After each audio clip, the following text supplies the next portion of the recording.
जम्मू कश्मीर को लेकर के आज नई दिल्ली से एक बड़ा ऐलान हुआ है। जम्मू कश्मीर में असम्बली इंतखाबात का शेड्यूल बता दिया गया है और अब जम्मू कश्मीर में असम्बली इंतखाबात होने जा रहे हैं। जी हाँ, चीफ इलेक्शन ऑफिसर की जानिब से कॉन्फ्रेंस की गई और इस प्रेस कॉन्फ्रेंस में जम्मू कश्मीर में असम्बली इंतखाबात के मुतल्लिक ऐलान किया गया। पिछले 10 सालों से यहाँ पर सियासी तंजीमें, यहाँ के लोग, यहाँ की पार्टीज जो थी वो इस इंतज़ार में थी कि आखिर जम्मू कश्मीर में कब असम्बली इंतखाबात होंगे।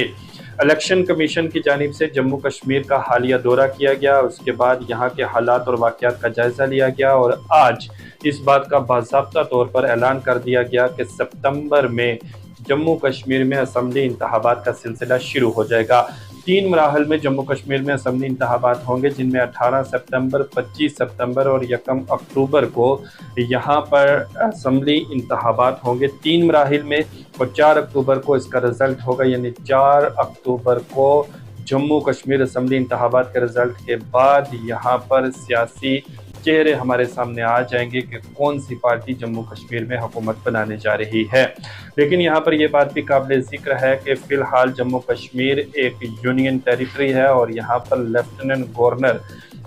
इंतज़ामिया जो है उसका एक अपना मुकाम है और यहाँ पर जो असम्बली होगी वो उतनी शायद पावरफुल नहीं होगी जितनी कि एक रियासत की असम्बली होती है। बहरहाल फिर भी असम्बली होना जम्मू कश्मीर की आवाम के लिए एक गनीमत की बात है और ख़ास तौर पर यहाँ की जो सियासी पार्टीज़ हैं, यहाँ के जो सियासी तज्ज़िया निगार हैं, लीडरान हैं, वो एक लंबे अरसे से इस बात के इंतज़ार में थे कि आखिर कब यहाँ पर इंतखाबात का ऐलान होगा। तो अब इंतखाबात का ऐलान हो चुका है और इस वक्त की बड़ी खबर जो है वो हम आपके साथ साझा कर रहे हैं कि सितंबर 18, 25 और 1 अक्टूबर को जम्मू कश्मीर में 3 मराहल में असम्बली इंतखाबात होंगे और 4 अक्टूबर को यहाँ पर रिज़ल्ट अनाउंस कर दिया जाएगा।